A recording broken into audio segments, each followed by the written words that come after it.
Next you need to get your apron that you made earlier and measure from the top to the bottom.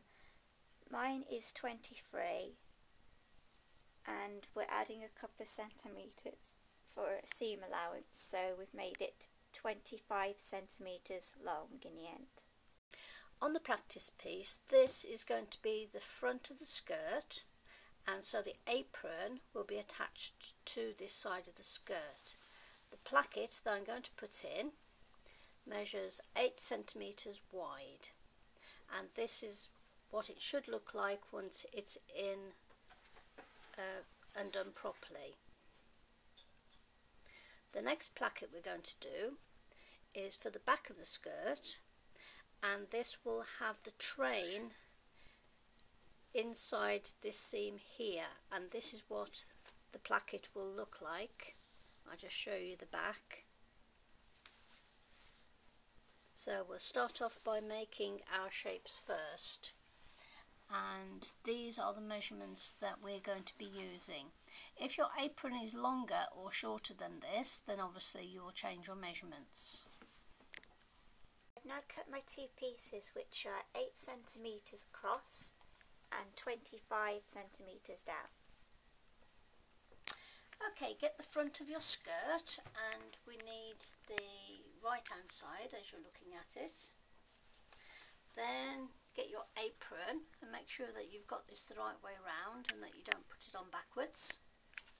Then that will need to be lined up with the skirt seam, and then on top of that you'll get your placket, one of the plackets that you made, and that will then be connected to the side seam as well, so you're sandwiching them all together.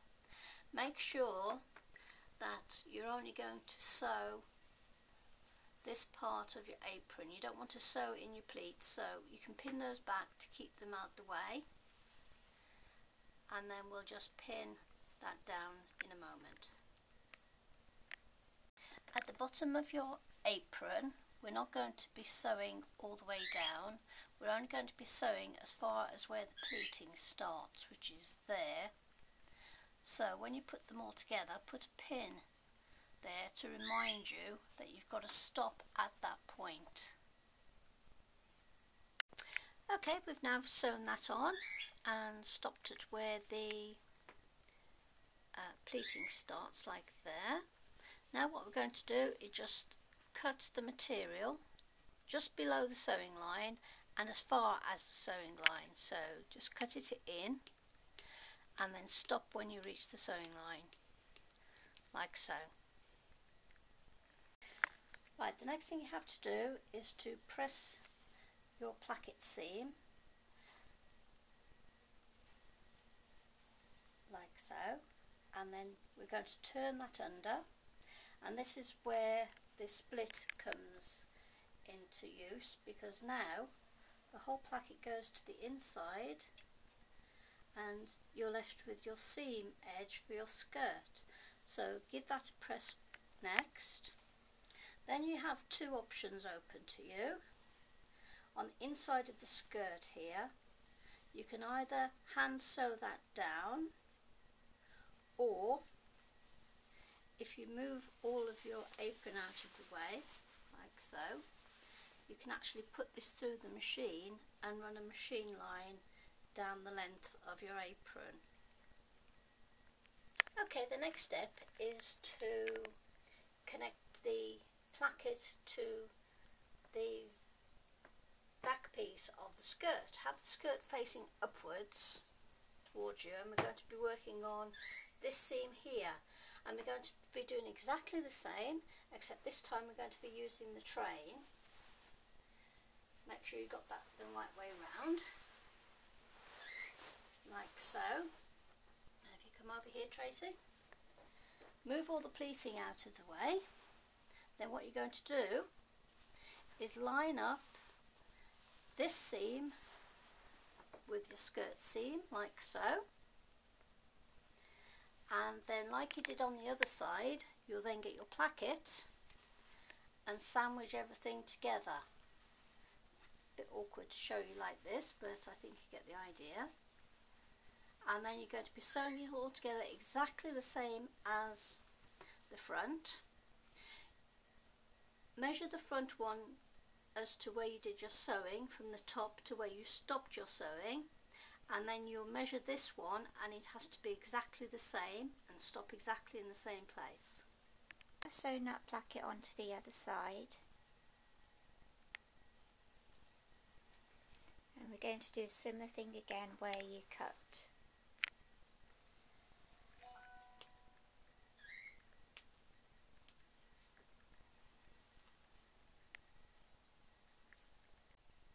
Right, this is where you should be at the moment. This is your train, and we've now attached the placket. So this is what it should now look like. You can see where you've cut, and you can actually tuck the placket now behind that seam. Now we're going to put the two skirt sides together. Right, this is the front of the skirt. Okay, back to the front of the skirt, and on the right hand side you can see there that you've already put that placket in. Now we're moving over to this side, and just pin in place your apron to the seam, and just pin back your pleats so you don't sew your pleats into the seam. And taking the other side of your train now, make sure that your pleats are tucked inside out of the way, and you're going to connect this seam to the side seam. When you come to sew it up, you're only going to sew as far as there. That's just about where the pleating starts on your apron, so only sew to there for the time being. Okay, I've just pinned all the train into place for now, and I've put a double pin just here so that I know I must not sew any further down than that. Then pull your skirt around. So this is now the back piece of your skirt, and it's facing inwards. So take the side seam of your skirt now and attach it right at the top, and then repin it, but only go again as far as where I've put the double pins just there. We don't want to sew any lower than that. Right, now that we've got our sewing line done, what we're going to do is move the front skirt out the way, move the back skirt out the way, so you're just left with the train. And what we're going to do is just cut into, but not as far as your sewing line, because you don't want to cut that. So just give it a snip like that, so it's separate. Now that you've cut it, you're going to move your train out of the way. You can pin this or just keep it out of the way for now. So we've got the back of the skirt and the front of the skirt, and the train is now out the way. We're going to reconnect those up, just the skirts, and then we're going to sew all the way down the side and connect the side seam together. Okay, turning to the front of the skirt now, we have the apron at the front, the train at the back, and what happened now is that the pleating from the apron actually looks as though it's going underneath, and then we'll have the pleating of the train coming forward, and this is the seam that you've just sewn. So what we're going to do next is get the iron out, give all the seams a good press, and then we'll go on to the next stage. What you will also need to do with the top of the skirt that you've just sewn the train into is to cut back some of the bulk of the train so the seam isn't so bulky now. The next stage is to do some top stitching, which will force your pleating to stay flat. We're only going to do the top bit for now, so where the apron finishes, just about there, put a pin there because we don't want to go any further than that at the moment. So I'm making sure all the pleats are laid flat, and when you're sewing you don't want any of your train getting in there, so make sure it's flat like that when it goes through the machine. Also on the back we want to make sure that that seam is flat as well. That is why I've pinned it down, because we don't want that seam being sewn the wrong way. So we're just going to put a normal running stitch on this side by about 2 millimeters in, just as far as the pin.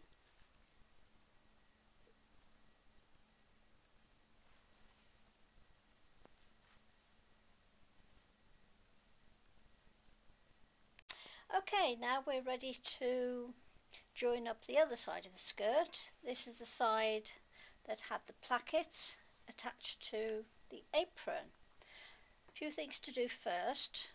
On the inside, just pin the placket out of the way, and then on this side pin the pleating out of the way, and this is going to be your side seam for your skirt. Now then, get the other side of your skirt. Remember putting the placket on earlier, pin that out of the way so you don't sew it, and then right side to right side,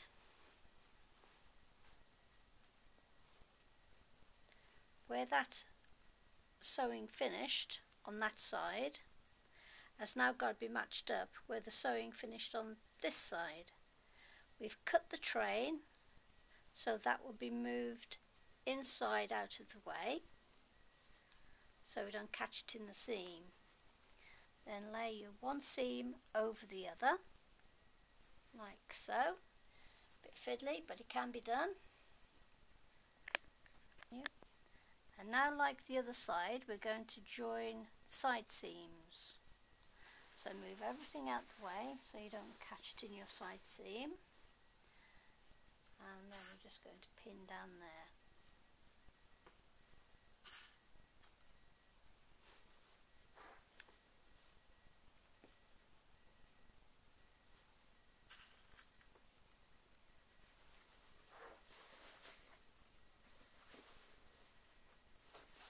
The next step is to make sure that your placket is out straight, and we want to lay the pleating over the placket and then pin it down. Make sure that your train's out the way, that is quite taut, and you only want to sew, over sew as far as where it splits at the bottom. Don't want to go any lower than that. So when you're sewing down, check that will be your last pin. Don't sew any further than that for your your top stitch. Okay, we're now going to the inside of the skirt. As you can see, this is the front, and we're going to put the plackets together like so, and what we need to do is just hand stitch a few stitches just across to hold your plackets in place so they don't come out.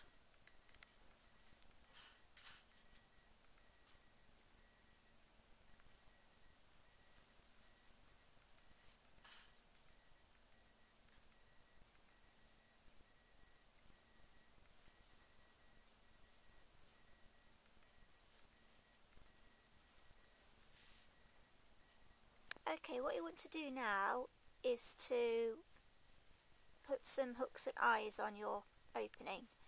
We've also put some ties on the inside for hanging up because it is so heavy.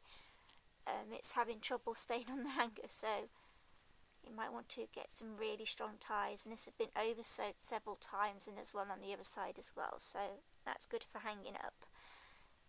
Yeah, back to the hooks and eyes. We put 2 on the waistband, 1 there and 1 there, and we haven't got any down here.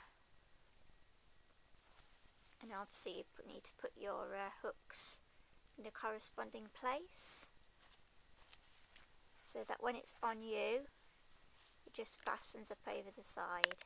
So there you go, you can just see I've hooked it there. That will close over, like so, when it's on you. And your pleating will just go over that anyway.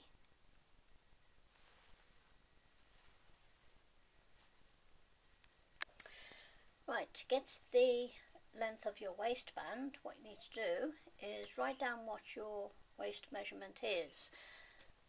Only do this after you've put on your undergarments, like if you're going to wear a corset, so you can get a more accurate measurement. Then you'll need to add on 1/2 inch for each end, and then you will have to add on the width of your placket. And with Tracy's measurements, that all comes to 27 inches. So I've cut a piece of waistband, doubled over and ironed flat. That is 27 inches long. And then use a stiffener of your choice for inside your waistband and make that 1 inch shorter than your final measurement. Okay, preparing the skirt now to go into the waistband. The apron front, just pin that to your skirt, and now when you come to the back to fit that into your waistband, this is where you can make any adjustments to the pleating that you made on your skirt. And if you need to, you can put a pleat or 2 in the train to enable it to fit into your waistband. Remember, your waistband is going to go all the way to the end of your placket. Next, you need to attach your waistband to the top of the skirt, remembering that it does have an overlap at both ends of about 1/2 inch. Okay, now we're going to put the stiffener into the waistband. So put it underneath the seam allowance. Then you're going to pull in the edge like so, and then you're going to turn over 1/2 inch seam at the top, and then turn it again where you pressed your waistband earlier. Then it's all going to be hand stitched to the inside. After finding the length of your skirt, remember that the pleating at the bottom is going to have to show 2 inches below the lowest scallop. So your finished length will be at least 2 to 3 inches longer than you think. Okay, we're going to be using this as a template to do our scallops. So make sure that you've got a margin at the bottom and that your strip is wide enough to be just a little bit wider than the item that you're going to use to do your scallops. I've overlocked this to make it neater, and you'll need enough to go all the way around the skirt and just pin it down for now. After you've sewn all the way around the scallops that you marked out, reduce the seam and then cut into the sewing line without actually cutting the sewing line, and don't forget to go up right to the top. And lastly, you need to turn the scallops the right way around, and then you can give them a good press. To make it easier to press out your scallops, make a template out of some heavy card, and then you can push those into your scallops, and then you can press it flat much easier. keeps the shape.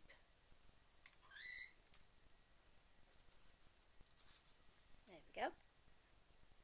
Measuring for the pleating at the bottom, I've decided to allow for 2.5 inches, which is about 6 centimetres below each scallop, which means I will have to cut a piece of fabric about 13 centimetres wide to allow for overlocking, and one hem will have to be turned up.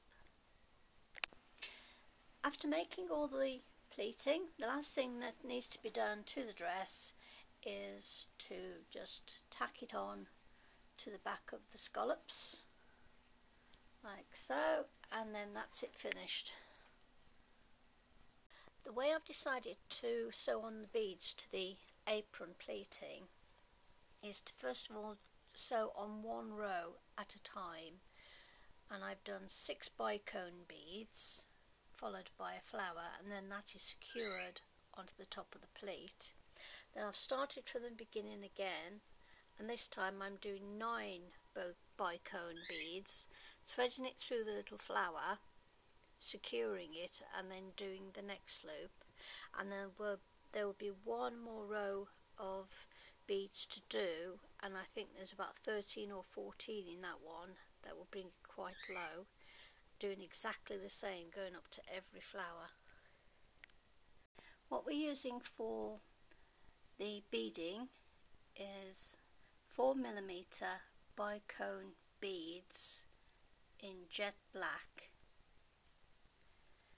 and also 8mm flower beads. These have got a hole that's going from side to side across the back.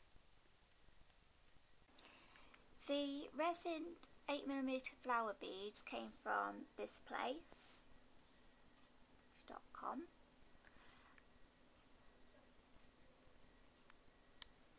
Unfortunately at the moment it says they're sold out, but they might get some more in should you want any. The 4mm black bicone beads were bought from eBay, and this was the seller, and I should be careful when buying because it says there are 20 beads on each strand, and I bought about 15 strands of what was supposed to be 20 on each one, and some only came with 18 or 19 and some came with 20. So I had to contact the seller, and they were very good and they sent me some more, so just watch out for that. But that's where I got them from. And the trim is now finished with a 3rd row of beads sewn on.